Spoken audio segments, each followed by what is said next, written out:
Bom dia, amados. Graça e paz. Vamos começando mais uma EBD. Semana passada não tivemos EBD porque a nossa revista não chegou e até o momento não chegou ainda. Então a nossa aula de hoje vai ser pela continuação da Bíblia na sequência que estávamos fazendo. Então paramos ali em Colossenses e hoje a gente vai começar a nossa aula aqui em Tessalonicenses, falar a respeito do capítulo 1. E caso a nossa revista não chegue essa semana, continuamos em Tessalonicenses na semana que vem no capítulo 2, ou terminando o capítulo 1. Vamos ver como vai correr a aula hoje aqui, se a gente vai até o versículo 10 ou provavelmente a gente vai parando pelo versículo 5. Bom, vamos começar um pouco falando a respeito de Tessalonicenses. Tessalônica, começar falando pelo nome, né? Essa parte cultural, histórica é importante. No meu caso, serve bastante porque agrega valor ao que você sabe da carta. Quando alguém te falar a respeito da carta, você já tem mais facilidade, porque você consegue lembrar mais ou menos a parte geográfica, a parte histórica do que aconteceu. Então é importante também a gente saber, né, dessa parte, além do que está na Bíblia aqui, né? O nome de Tessalônica é o nome de uma meia-irmã do imperador Alexandre de Roma, e o general que conquistou a cidade há mais ou menos uns 300 anos antes de Cristo, ele colocou esse nome em homenagem a ela, Tessalônica. E aí a igreja lá de Tessalonicenses foi a que Paulo criou, e que nessa cidade, que é uma cidade portuária, fica ali no mar da Grécia, e essa cidade até hoje ela existe. O nome Tessalônica, tiraram o T, então hoje em dia se você procurar, você consegue achar ali imagens dela, chama Salônica. Eu vou colocar umas imagens aqui para vocês verem. Olha como que ela é bonita, né? Hoje em dia, e quando for vocês, ou quem sabe eu com minha família, fazer um cruzeiro pela Europa e a gente passar na Grécia, que a gente visite essa cidade também, né? Um lugar muito agradável, além de histórico, muito bonito para a gente conhecer também, né?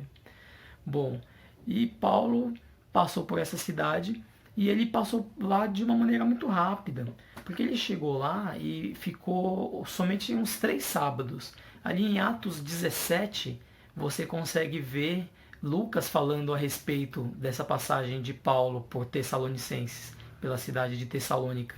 Então ele ficou ali 3 semanas, só que essas 3 semanas foram suficientes para que os gentios que moravam ali e alguns judeus também conseguissem entender o poder do Evangelho e entenderam o poder de uma maneira que aquela igreja ali ficou como exemplo para as igrejas das cidades ao redor.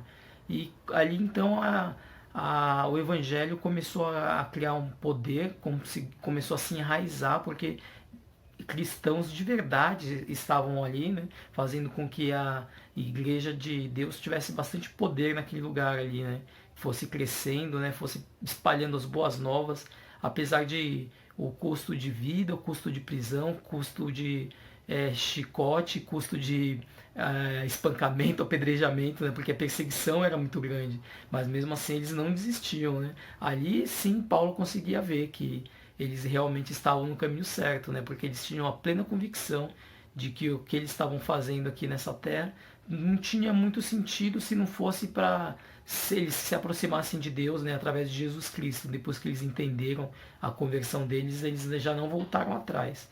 E ali, depois de 3 semanas que Paulo ficou na cidade, ele pegou e teve que fugir de lá, porque a perseguição começou a ficar muito grande, conforme foi espalhando o evangelho ali, ele começou a arrumar muitos inimigos. Então ele teve que sair de lá, não porque ele se acovardou de não enfrentar. Eu creio que o Espírito Santo tocou no coração dele e ainda não era o momento. Tanto que ele, no final, morre por causa do Evangelho, né? Só que ele tinha mais coisas para ele fazer. Daqui a gente já tira a nossa primeira lição, né? Como que está a nossa vida como cristão? Você acha que às vezes as coisas estão indo muito bem e vão continuar sempre assim? Ou estão indo muito ruim e vão continuar assim também, né? Se estão indo muito ruim, a gente pode achar que vai continuar assim, ou pode até pensar que pode piorar, porque olha a situação de Paulo. Paulo já vinha ali de uma batalha muito grande, de umas viagens complicadas que ele estava tendo, todos os lugares que ele chegava ele era perseguido, e ali mais uma vez, né, ele sendo perseguido, fugindo, e na cabeça dele ele podia estar pensando, puxa, mas eu estou fazendo a vontade de Deus, e mesmo assim, tanta perseguição, tanta coisa ruim acontecendo na minha vida, né?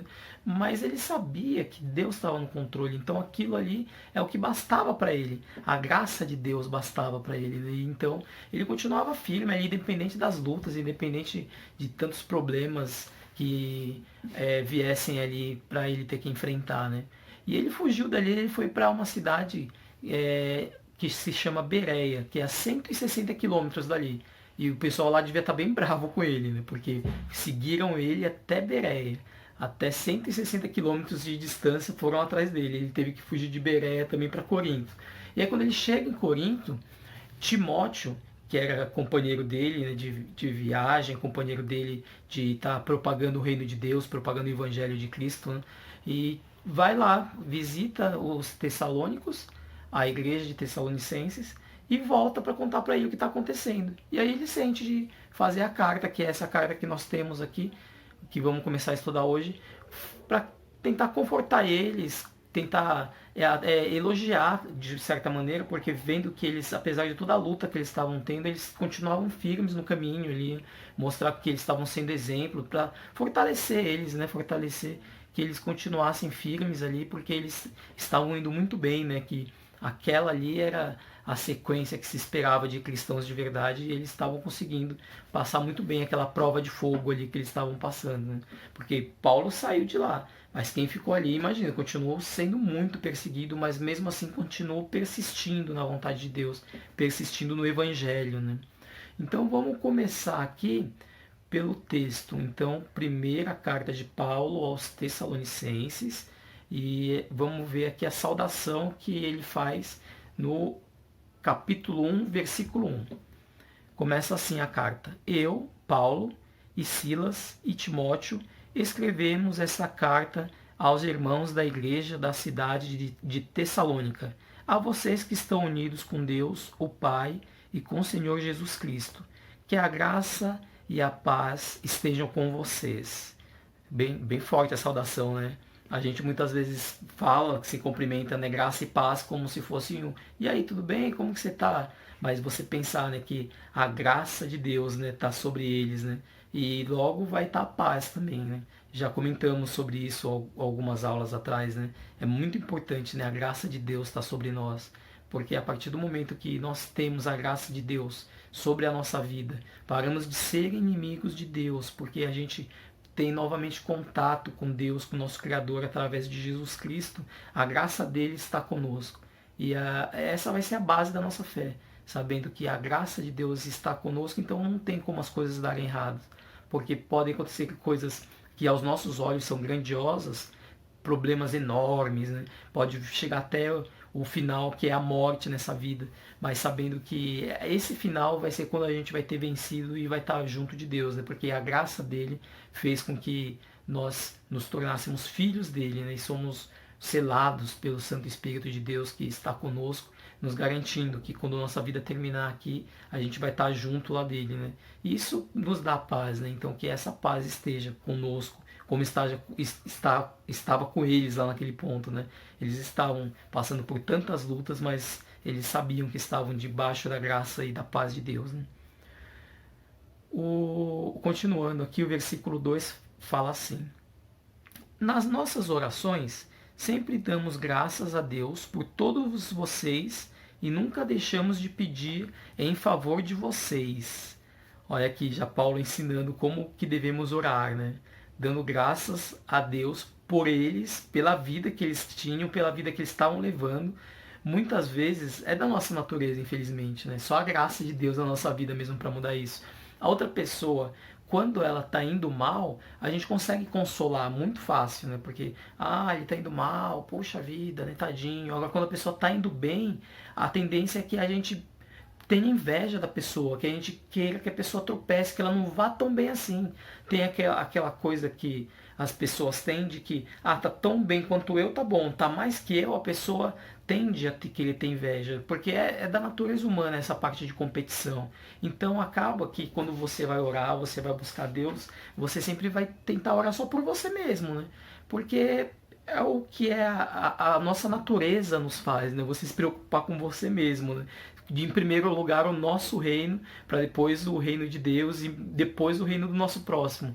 Então Paulo aqui nos ensina que ele orava por eles, pedindo em favor deles, que a gente também possa ser dessa maneira, porque as leis de Deus, elas são muito claras, simplificadas em duas: ame a Deus acima de todas as coisas e ao próximo como a ti mesmo.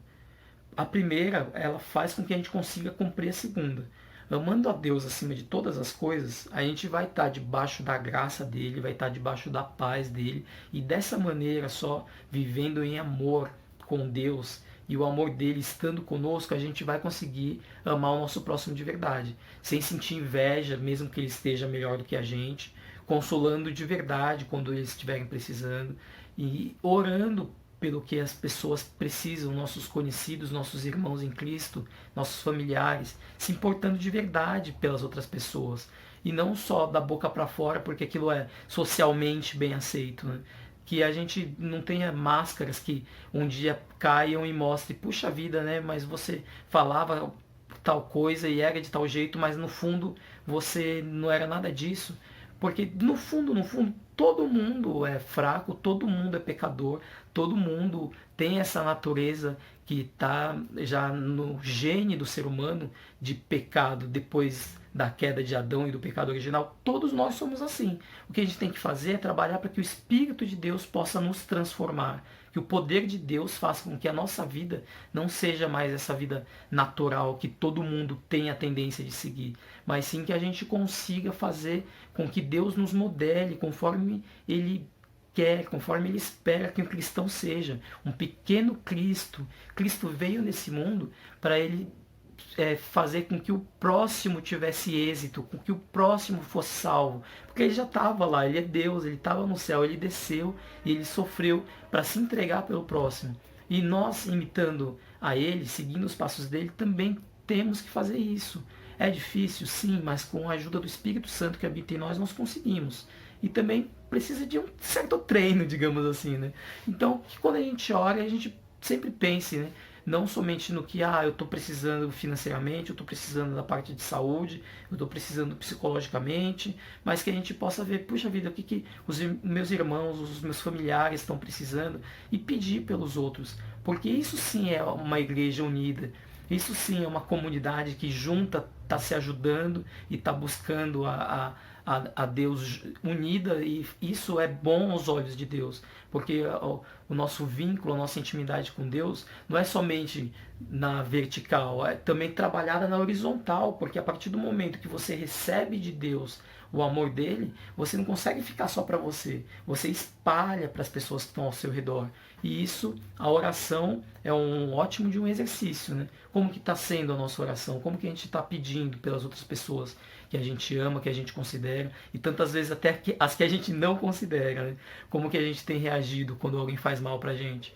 A gente tem orado para aquela pessoa melhorar, para aquela pessoa não fazer mais esse tipo de injustiça, ou a gente fica com raiva e torce para que a pessoa se dê mal, que Deus possa estar, né, tocando no nosso coração de uma maneira sempre contínua e sequencial, para que a cada dia, a cada momento difícil que a gente passe, a gente consiga, né, sair vitorioso imitando a Cristo, né, pela força que Ele nos dá, né, através da graça que Ele nos concedeu de termos o Santo Espírito dele habitando em nós e nos influenciando, né, nas nossas decisões. Vamos continuando aqui.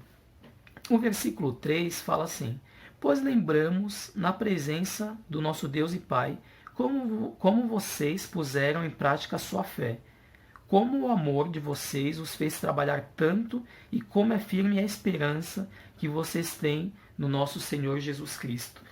Aí aqui Paulo já fala a respeito de qual que é a essência, né, de um cristão. E ele consegue definir isso bem em 3 palavras, né? Fé, amor e esperança. Fé, amor e esperança. Isso aqui nos lembra, né, Coríntios 13:13, está lá em 1 Coríntios 13:13, falando assim: Portanto, agora existem essas três coisas: a fé, a esperança e o amor. Porém, a maior delas é o amor.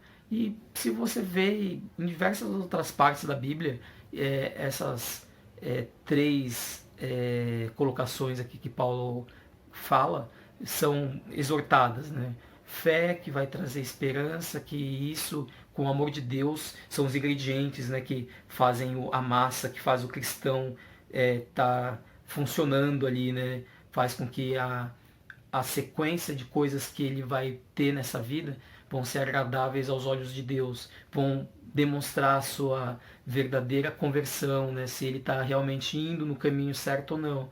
Por quê? Porque as reações dele que ele vai ter, se ele realmente está firme na fé dele, se realmente ele tem esperança de que Deus está no controle, de que Jesus Cristo vai voltar para buscar a sua igreja, ou de que quando ele morrer aqui ele vai estar junto do seu Criador, e o amor de Deus estando nele, ele vai viver de uma maneira totalmente diferente, que vai se destacar aos olhos dos homens, digamos assim, né? Vai olhar, as pessoas vão olhar e falar, não, aquele ali é diferente, né? Olha como ele reage, olha como que ele age, né?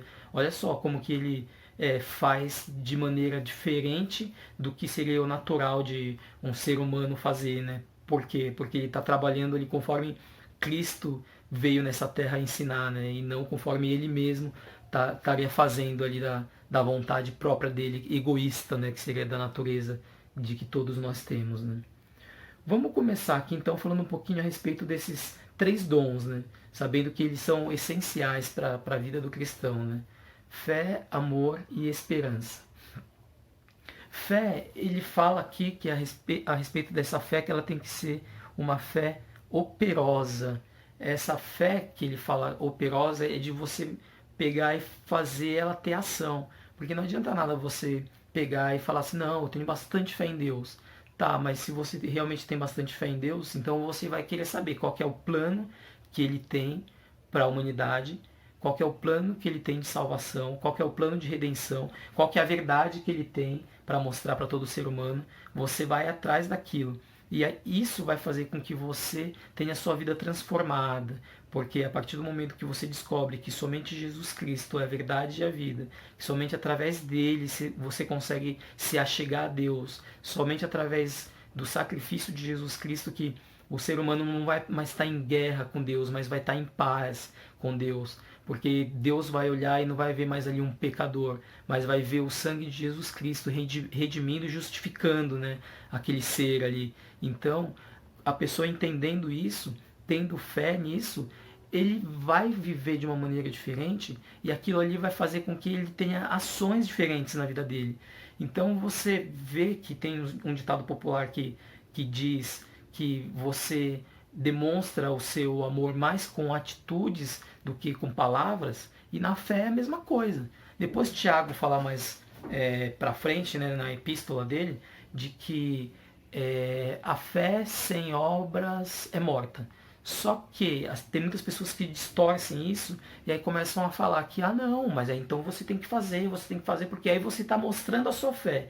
Só que é o contrário, você tem a sua fé pautada em Deus e ela está tão firme que daqui para frente a sua vida inteira vai demonstrar em atitudes o tanto de amor que você tem por Deus, o tanto de amor que você tem por Cristo, o tanto de gratidão que você tem pela sua salvação, que tudo que você faz vai ser em prol daquilo, e não o contrário, porque a gente sabe que Deus nos resgatou, e não o homem conseguiu sozinho se chegar a Deus. Então não adianta ele pegar e, então eu vou mostrar minha fé fazendo as coisas, e faz as coisas, esperando que aquilo agrade a Deus. Não, porque ele pode fazer o que for nessa terra aqui, que ele nunca vai conseguir se justificar e nunca vai conseguir agradar a Deus. Então, cuidado com essa passagem, quando alguém a interprete de uma maneira errada, equivocada, falando que, então se você não faz nada, você não tem fé, você não está salvo. Não, eu vou fazer as coisas porque eu já sou salvo, e não fazer as coisas para mim ser salvo. Essa é uma diferença muito grande que a gente tem que tomar cuidado para ficar bem claro, né, na nossa cabeça. Então, se você tem a sua fé bem pautada em Deus, se você está com a sua fé ali já latente de que eu sou muito grato a Deus por tudo que Ele fez por mim, a minha esperança está em Jesus e agora a minha vida inteira é dele, porque eu morri para mim mesmo para viver para Ele. E não sai fruto nenhum dali, opa, tem alguma coisa errada, né? Como assim? Se você tem tanta convicção assim do que você acredita, se você realmente foi convertido um dia, teve um encontro real com Jesus Cristo, se arrependeu e agora você vive para Ele, tem que sair alguma coisa boa daí, né? Então que a gente não fique segurando, porque Deus quer usar o que você tem de melhor, ou Deus quer usar o que você é, da maneira que você tá. Você só precisa se colocar como um instrumento para Deus poder fazer com que a sua fé comece a gerar obras na sua vida. A gente não tem que ficar ausente, a gente tem que ser ousado na nossa fé com Deus, né? Senhor, se coloca em posição de eu estou aqui como instrumento para ti, Pai. Me usa conforme o Senhor quer, conforme o teu querer, porque eu estou aqui é para viver para ti, não mais para mim. E aí Deus vai começar a fazer com que a nossa vida ande nessa terra aqui, propagando o seu reino, ande aqui nessa terra, fazendo com que coisas aconteçam através da nossa vida para honrar e glorificar Ele. E aí sim, a nossa fé vai começar a ter muitas obras, né? Então que a gente tome cuidado para a gente não ficar parado com a nossa fé só para nós mesmos. Não que você, mas eu não tenho nenhuma obra, então eu não sou salvo. Não, mas a sua fé ela tem que te levar a fazer obras, né? Porque quanto mais você tem fé em Deus, mais você vai se aproximar dele e mais ele vai estar propenso a te usar e você ser usado, porque essa é a sequência das coisas. Então que não fiquemos parados, né? Que a gente faça a nossa fé entrar em ação sempre, né? Continuando aqui, falar sobre o amor. O amor que ele fala aqui é um amor que é um amor abnegado, um amor de entrega, um amor altruísta, que você se coloca no lugar do outro, né? Então, que a gente possa amar as pessoas como a nós mesmos. Isso aí parece que você vê e é muito simples de se entender, mas se você pensar um pouquinho mais profundamente, é um pouquinho complicado, porque vem esse negócio do altruísmo, né? Ame o próximo como a ti mesmo. E aí você, tá bom, então se a pessoa tá com fome, eu vou dar comida, se ele tá com frio, eu vou pegar e vou dar um agasalho, mas vai muito mais fundo que isso, vai na parte sentimental da pessoa, vai na parte da pessoa ser salva por Cristo, que é o maior presente que qualquer um pode receber. Então, você não vai precisar se esforçar para você falar do Evangelho, das boas novas de Cristo para o próximo. Porque se você ama o seu próximo, você quer o melhor para ele. Qual a melhor coisa que você já recebeu na sua vida? A salvação em Cristo? Então por que você não leva isso para o seu próximo? Você ama o seu próximo? Então é necessário sim que você demonstre esse amor, né? Em atitudes, falando para ele o que realmente foi importante para você. E aí você pode pensar, poxa vida, mas eu não tenho o dom da palavra, eu não sei o que eu vou falar. Não precisa fazer nada, porque é o Espírito Santo que vai trabalhar no coração da pessoa. Você só precisa ir lá e falar assim, puxa, Cristo morreu por mim, Cristo transformou a minha vida. E você falando com sinceridade nos olhos vai ser o suficiente para aquela pessoa ir atrás do que você está falando e ter uma brecha para o Espírito Santo poder entrar ali na vida, no coração da pessoa. Se a pessoa tiver um arrependimento genuíno, se a pessoa for atrás, ela reconheceu que ela é pecadora, que ela carece da graça de Deus. Então o que a gente não pode perder é a oportunidade de amar o nosso próximo. E o principal foco que nós temos que ter de amor ao nosso próximo é falando a respeito do amor de Deus para nós, como que ele mandou seu filho para morrer por nós, o tanto que ele nos amou, né? Que mandou seu filho para morrer por nós, para que nós não morramos eternamente, né? Que você não pereça mais, mas sim que você consiga ter a vida eterna através de Jesus Cristo.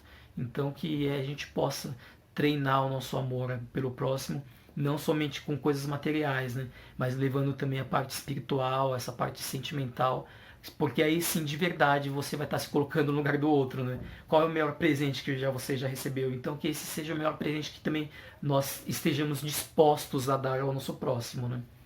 E Paulo também fala aqui a respeito da esperança, né? Esperança sendo mais um dom de Deus ali que eles tinham. e que eles tinham bem firmados mesmo, né? Sabendo que Jesus estava vindo, e até mais para frente em Tessalonicenses que a gente vai estudar, né? Alguns estavam até já querendo parar de trabalhar ali, não, porque Jesus já vai chegar a qualquer momento, eu já estou aqui então só esperando ele vir, não preciso fazer mais nada, né? Não, só Deus sabe, né? O Deus Pai sabe da hora que Jesus vai voltar, conforme Jesus disse, né? Então que nós não nos fiquemos aflitos, ansiosos por isso, mas que a gente vá vivendo aqui a nossa vida conforme Deus tem colocado para nós, né? E não pararmos no tempo achando que agora então Deus me dá o sustento, me dá o necessário, não preciso fazer mais nada, né? Ou algum tipo de criancice até, né? Imaturidade pensar desse jeito, né? Mas então Deus vai fazer tudo por mim agora que eu sou crente, então não preciso fazer mais nada. Não, não é essa que é a nossa esperança. A nossa esperança é que Deus vai estar conosco, Ele vai estar nos ajudando. Mas a gente tem que sempre fazer o melhor que a gente pode, o melhor que a gente tem. Porque aí sim a gente vai estar tendo a nossa vida, uma vida de demonstração de honra e glória para Ele. Porque você vai estar fazendo o melhor que você tem do seu intelecto, da sua objetividade, dos seus estudos, dos seus esforços, do seu dom de cantar, de tocar, de organizar as coisas, o seu dom de tempo que você tem de se dedicar para Deus. Então que a gente possa sempre estar tendo, né, a nossa esperança firmada em Deus, demonstrando com as atitudes de amor, com as atitudes de fé, e sabendo que a nossa esperança, no português, né, fica esperança. A esperança é a última que morre. Pode ser que aconteça, pode ser que não aconteça. Mas não, a esperança do cristão é uma esperança de estar esperando, porque tudo pode passar, mas a palavra de Deus não há de passar. Deus, ele é fiel no que ele fala, Deus é fiel no que ele promete. Então, a nossa esperança é somente questão de tempo, uma coisa cronológica mesmo, esperando, e não uma esperança de que pode acontecer ou não pode acontecer. A gente tem uma fé de que a gente está esperando e uma coisa que vai se concretizar, que vai ser a nossa salvação. Na verdade, nós já temos a nossa salvação, né? A gente só vai estar em um corpo glorioso junto do nosso Criador, né? E isso aí é que faz com que a gente não perca, né, a nossa fé. Isso aí que faz com que a gente consiga dividir com o nosso próximo as coisas, o amor que Deus tem nos dado, né? E isso aí que faz a gente ter o combustível para a gente continuar no dia a dia, né? Sabendo que a gente só está esperando, né? Esperando Jesus vir nos buscar, ou esperando os nossos dias nessa terra acabar, e quando acabarem a gente está junto do Pai, né? Sem ter mais dor, sem ter mais medo, sem ter mais fome, sem ter mais frio, sem ter mais a ação do pecado nos tentando corromper, tentando nos afastar de Deus, né? Só na glória, honrando ao nosso Pai, nosso Criador, né? Uma coisa que só quando chegarmos lá pra gente saber como que vai ser isso, né? Que nesse corpo aqui nem entra na nossa cabeça e imaginar como que vai ser isso, né? Fé, amor e esperança, que isso possa estar no nosso coração, né? Latente a cada dia, que seja, né, combustível mesmo para que a gente consiga imitar a Cristo em cada pequena atitude que nós temos no nosso dia a dia. Bom, vamos continuando aqui. Vamos ler o 4 e o 5. Os versículos 4 e 5. Irmãos, sabemos que Deus os ama e os escolheu para serem dele, pois temos anunciado o Evangelho a vocês não somente com palavras, mas também com poder, com o Espírito Santo e com a certeza de que essa mensagem é a verdade. Vocês sabem de que maneira nos comportamos no meio de vocês, mas para o próprio bem de vocês. Aqui tem bastante coisa importante, bacana, né, para a gente trazer para a nossa vida no dia de hoje, né? O Evangelho, né, não somente com palavras, mas com o poder de Deus e o Espírito Santo, né, que vai trazer essa mensagem da verdade. Eu vi um testemunho de um pastor falando de quando ele era jovem e que ele não entendia muito o que acontecia na igreja dele, né, ele contando. Ele falou que tinha um pastor que era muito eloquente, então sempre falava de uma maneira bonita, e ele achava aquilo ali demais, assim. E quando esse pastor pregava, ninguém nunca se convertia, ninguém nunca ia lá na frente. E tinha um outro pastorzinho que era bem humilde, que falava tudo errado, e que falava na cabeça dele, né, as explicações de uma maneira confusa. E então, quando ele acabava o sermão, sempre ia 5, 6 lá na frente. E ele falou que chegou um momento que ele começou a orar até, né? Falando, puxa Deus, mas parece que você está me testando, né? Porque eu não consigo entender como que esse irmão, na simplicidade, falando errado, e tantas vidas são transformadas por ele, e ele não entendia aquilo, parecia que tinha um certo preconceito, né? Porque ele estava olhando com os olhos de um homem mesmo, né? Os olhos humanos de um pecador. E o que ele não entendia, que ele vai entender depois, é que o Espírito Santo que vai dar a certeza da mensagem do Evangelho, que vai dar o selo, né? Que vai dar o convencimento para o homem. Então, independente da pessoa que está falando, o Espírito é que faz a obra no coração da pessoa. O Espírito que faz a obra no nosso coração. Porque a igreja, ela é de Deus. A igreja não é de nenhum homem. Então Deus que tem o poder de quem ele vai agregar à igreja, de quem que ele vai transformar, de quem que ele vai chamar. E aqui também fala a respeito dos eleitos, né? Deus, quem que ele elegeu? Por que ele elegeu? Isso foi injusto? Ou não foi injusto? É uma discussão muito grande isso aí, né? Que muitos estudiosos têm. E que se você começar a pensar muito nisso, até confunde sua cabeça, né? Você pensar que, mas então Deus já me escolheu, então eu não tinha escolha. Ou então, puxa vida, eu sou um injustiçado, porque como Deus não me escolheu, eu também não tinha escolha, eu vou ter que ir para o inferno. Só que tem a parte do livre-arbítrio aí no meio, né? Então Deus, ele mostra a mensagem para todos. Aqueles que se arrependem e realmente buscam a palavra dele, vendo como a verdade, essas vão ser transformadas e são os eleitos. Deus sabia já disso desde o começo, antes da fundação do mundo, porque ele tem a sua onisciência, para ele não existe tempo. Então Deus sabe quem são os seus, quem vão escolher, quem vão ser os escolhidos e quem não vão ser os escolhidos, né?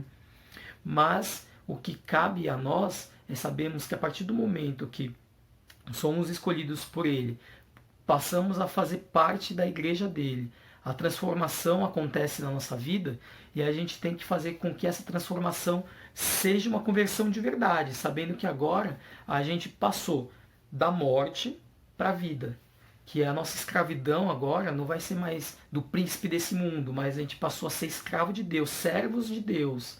A idolatria que nós tínhamos por coisas materiais, idolatria que nós tínhamos por tantas coisas que colocávamos no lugar de Deus, elas caem por terra. Agora o nosso principal alvo, nosso principal foco nessa vida aqui é o Deus, o nosso Criador. O nosso pecado, ele vai começar a sair de uma maneira ali linear da nossa vida, porque o Espírito Santo vai limpando, o Espírito Santo vai convencendo, o Espírito Santo vai tirando e vai colocando cada vez mais santidade, nos aproximando de Deus, né? A gente passa da perdição para a salvação. Então, que isso fique bem claro na cabeça de todos que são eleitos, escolhidos por Cristo, que todos que receberam o seu Santo Espírito, que têm a sua fé, o seu amor, a sua esperança pautadas em Deus, que você possa saber que os seus valores vão estar totalmente transformados, as suas afeições, os propósitos que você tem, seus sonhos e aspirações, os alvos, aonde que você quer chegar, a sua conduta, como que tem sido a sua conduta? Você, agora eu sou crente, eu nunca mais vou pecar. Não, sempre você vai cair, você vai escorregar, mas agora você é um transformado por Deus, você é selado pelo Espírito Santo. Quando você cair, você vai cair como um crente, você vai cair sabendo que aquilo ali não fez bem para você, você vai se arrepender, você vai buscar não fazer mais aquilo, você vai estar sempre buscando com que a sua vida seja de verdade para honrar e glorificar a Deus. Você vai errar, mas você vai errar como crente, você já não vai mais errar como uma pessoa que erra e não está nem ligando. Você vai errar sendo um filho de Deus, sabendo que você está se distanciando do caminho, mas você tem um pai que vai te trazer de volta para o seu caminho, né? Seus pensamentos, para de ter pensamentos tóxicos, pensamentos que fazem mal para sua vida, que ficam sugando a sua energia, né? Você ter maus hábitos, práticas ruins, né? O que a gente tem escolhido para a nossa vida, né? O que tem sido a nossa vontade. Você tem que olhar lá no íntimo do seu coração mesmo e, puxa, o que eu tenho de vontade de fazer que aquilo ali não agrada a Deus? E entregar para Deus, falar, olha Deus, eu tô desse jeito aqui, eu sou fraco mesmo, essas são as minhas vontades, o alvo que eu tenho para minha vida, eu tô vendo que está fora do que o Senhor quer, mas olha, Pai, a minha vida está aqui, entregue para Ti, e eu sei que somente Tu que tem o poder de transformar, porque eu sei que eu faço parte da Tua igreja nessa terra, eu sou a Tua igreja nessa terra, então que o Senhor possa, através da Sua força, através do Seu poder, fazer com que eu deixe isso, que eu me transforme, que eu possa ser bem visto, bom visto aos Teus olhos, que eu possa seguir aqui nessa terra de uma maneira reta, consiga ter forças para seguir os passos de Cristo. E se você pensar que você pedindo isso para Deus, para você é difícil, para mim é muito difícil eu tentar querer mudar os meus sentimentos, os meus alvos, as minhas vontades. Mas para Deus nada é impossível. O poder de Deus que vai ter a ação na sua vida, na vida de um convertido, é o mesmo poder de que fez o nada virar tudo, de que haja luz, de que criou todas as coisas, que fez o céu, o sol parar para que uma batalha fosse ganha, que ressuscitou Lázaro depois de 4 dias, quando ele já estava putreficado dentro de uma cova. É esse poder que vai te transformar, que me transforma diariamente para que a gente consiga vencer. E é esse poder que a gente tem que saber que a nossa esperança está nele, então a gente tem que buscar isso. Porque se não for dessa maneira, por nós mesmos a gente nunca vai conseguir. Mas a graça de Deus está sobre nós. Então que a gente não desista, que a gente esteja buscando essa graça para a gente ter a nossa transformação diária. Na nossa luta diária contra o pecado, a gente consiga mostrar que não, eu não estou indo mais no caminho do mundo. Agora eu estou convertido, eu voltei. Um dia eu estava me afastando de Deus, porque o pecado de Adão fez com que todo homem já nascesse se afastando de Deus. Mas Jesus Cristo veio para resolver, e através de Jesus Cristo, a minha vida agora fez uns 180 graus, eu estou indo para o outro lado, eu estou indo na direção de Deus, e Ele é que vai me ajudar, Ele que vai me sustentar, Ele que vai me transformar, Ele que vai fazer com que eu consiga ser uma pessoa melhor a cada dia, consiga vencer os meus pecados, as minhas fraquezas, vai fazer com que eu consiga seguir o plano que Ele tem para a minha vida aqui nessa terra, de propagar o reino dele, de fazer com que as boas novas de Cristo cheguem ao meu próximo, com que eu consiga amar de verdade do jeito que ele me amou, de uma entrega total. E que seja dessa maneira com todos nós, né? Como estava sendo com os tessalônicos ali, né? Eles passando ali por tantas dificuldades, mas eles já tinham a certeza da esperança deles em Cristo e que já estava ganho, porque Cristo já tinha ganho na cruz, né? E que seja assim conosco também, meus amados. Seja assim conosco.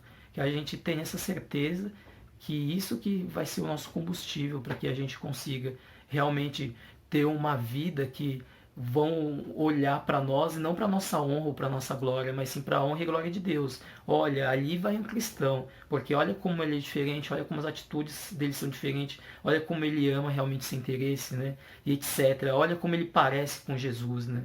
E olha o que os tessalônicos estavam recebendo a carta de Paulo, Paulo falando isso, né? Mais para frente aqui, ó. Vamos ler aqui o versículo 8. Ele fala assim: pois a mensagem a respeito do Senhor partiu de vocês e se espalhou pela Macedônia e pela Caia. E as notícias sobre a fé que vocês têm em Deus chegaram a todos os lugares. Portanto, sobre isso não é preciso falarmos mais nada. Imagina você ouvir isso de Paulo, né? Ah, sua fé está indo bem. Isso aí, vamos tratar de outro assunto, porque a fé de vocês já está boa. Impossível? Para mim é totalmente impossível, mas para Deus não. Pode fazer isso, né, na minha vida, fazer isso na sua vida, e que se a gente não chegue lá, mas a gente tem que estar tentando buscar isso, porque nessa vida aqui é essa busca que a gente tem que ter, busca de estar mais parecido com Cristo, busca de ter a cada dia mais fé nele, busca de ter a cada dia mais amor pelo nosso próximo e amor a Deus, e que assim a nossa esperança vai estar firmada, né?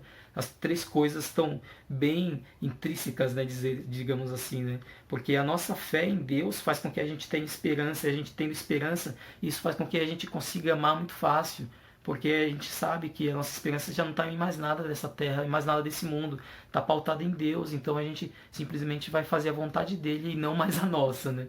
Que seja assim conosco, que possa ser assim conosco sempre, né?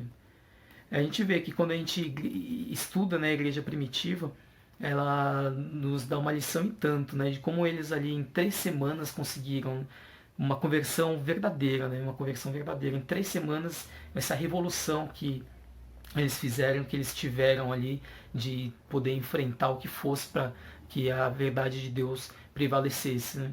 E até dá uma vergonhinha, né? Para mim, pelo menos, falando da minha vida. De, às vezes no trabalho, deixar de falar. Não que eu vou falar para o público, porque eu estou lá no meu trabalho para fazer o que a empresa pede para me fazer. Mas em alguns momentos, né, quando você está falando com seus amigos de uma maneira descontraída e você perde a oportunidade de falar, ou até com familiares, que eu sei, eu até oro pela vida deles, mas eu posso ser o agente transformador ali.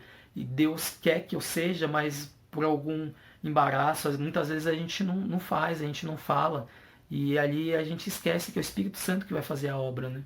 Então que a gente possa estar preparado, né, de verdade, para levar as boas novas de Cristo, que esse seja o principal foco da nossa vida, porque assim a gente vai estar dando para o nosso próximo um amor verdadeiro, um amor altruísta, de abnegação mesmo, de que você vai estar mostrando para ele que você está dando para ele o que você realmente queria receber, e que se ele não ligar, se ele achar ruim, se ele pensar o que for de você, não importa, porque você está amando ele e sabe que aquilo é mais importante para ele, né? Então que essa seja constante na nossa vida, né?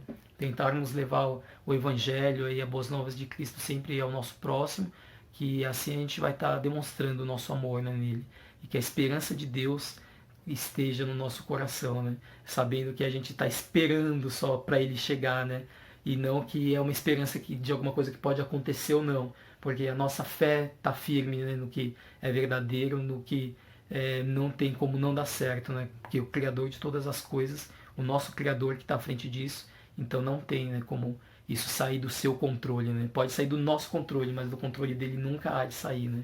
Que a graça dele possa estar nas nossas vidas a cada dia mais, para que a gente consiga, né, cultivar no nosso coração amor, fé e esperança. Tem umas camisetas, né? A nossa irmã Cíntia tem uma camiseta Amor, Fé e Esperança, em inglês, assim, bem legal, né? E isso aí é legal, você pensar que no seu coração essas coisas fazem com que você se torne um crente mais maduro, né? Que você consiga tá caminhando ali para se parecer mais com Cristo, né? Então que seja assim nas nossas vidas, amados. Amém? Então vamos ficando por aqui. Já deu o tempo da aula, né? E acabou que lemos praticamente o capítulo todo, né? Vamos ler o versículo 9 e o versículo 10, e aí a partir da semana que vem a gente começa já do capítulo 2. Vamos terminar aqui o versículo 9 e o versículo 10. Todas as pessoas desses lugares falam da nossa visita a vocês e contam como vocês nos receberam bem e como vocês deixaram os ídolos para seguir e servir ao Deus vivo e verdadeiro. Aqui a gente vê que eles estavam ali na Grécia, eles tinham muitos deuses, tinham um deus para cada coisa, e aquilo ali era a cultura deles. E para eles deixarem de seguir todos aqueles ídolos, todos aqueles deuses, para seguir ao Deus verdadeiro, você vê que era uma coisa muito forte, uma transformação e tanto, né? Como a gente vê nos dias de hoje que a pessoa tá lá na Cracolândia, afundada nas drogas, e de repente ela consegue dar uma guinada na vida dela e passa, né, a ser um cristão, um irmão, um nosso irmão, né, em Cristo, ali fazendo parte da igreja de Cristo, sendo a noiva de Cristo, porque é o poder do Evangelho, o poder que transforma, né, o poder de Deus que criou todas as coisas, que faz essa transformação no ser humano, né? Então que a gente consiga ver isso e fique claro no nosso coração, para que quando a gente vai falar para o nosso próximo, a gente sabe que a gente é só um agente que está levando a mensagem ali, né? A gente vai ser o mensageiro, mas quem faz a conversão é o Espírito Santo, né? A mensagem vai ser a pregação, que vai ser o Evangelho, né?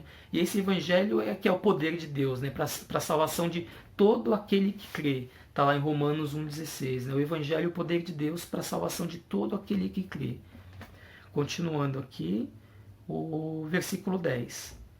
elas contam também como vocês estão esperando que Jesus, o Filho de Deus, a quem Deus ressuscitou, volte do céu. Esse Jesus que nos salva do castigo divino que está para vir. Então aqui a fé deles, né, sabendo que Jesus Cristo viria buscá-los, como a gente tem essa fé até hoje, né, de que a qualquer momento, né, quando a gente não sabe, ele vai vir como o ladrão da noite, né, e chegar em uma hora que ninguém está esperando, que a gente esteja preparado, né? A gente não esteja só preparado porque eu vou fazer porque senão Jesus vai chegar e vai me pegar em pecado, né? Mas que a gente faça pelo nosso amor que a gente tem pelo nosso próximo, que Deus nos deu, e que a gente faça isso porque a nossa fé em Deus faz com que a gente tenha as nossas ações, né? Que a gente não se esqueça disso também, da nossa fé, dela ser operosa, né, em ação, e não sendo uma fé simplesmente guardada no nosso coração, de que uma coisa muito boa que a gente ganhou, que a gente possa compartilhar sempre com o nosso próximo. Amém, meus amados? Então vamos orar aqui para encerrar a nossa EBD de hoje. Querido Deus, te agradecemos mais uma vez por podermos meditar a respeito da Tua Palavra, te agradecemos pelo que o Senhor tem falado ao nosso coração. Que essa palavra, Pai amado, não fique somente na teoria, mas que nós possamos colocá-la em prática. Que o Senhor possa renovar a nossa esperança, a nossa fé a cada dia, Pai, para que a gente possa também levar o Seu amor ao nosso próximo, para que possamos ser agentes de mudança nesse mundo, Pai, para a Tua honra e para a Tua glória, Deus eterno, demonstrando o nosso amor ao próximo, dando o maior presente que um dia nós recebemos, que foi a salvação em Cristo. Continua conosco, Pai eterno, continua nos encaminhando, continua nos dando da Tua graça, do Teu sustento. Olha por todas as famílias, olha por toda a nossa igreja de Vila Matilde, Deus eterno. Nós te pedimos todas essas coisas em nome de Jesus. Amém. Então é isso, amados. Nossa aula vai ficando por aqui e semana que vem nós continuamos nossa conversa aí em Tessalonicenses, 1 Tessalonicenses capítulo 2. Um abração a todos, uma semana abençoada e até a próxima.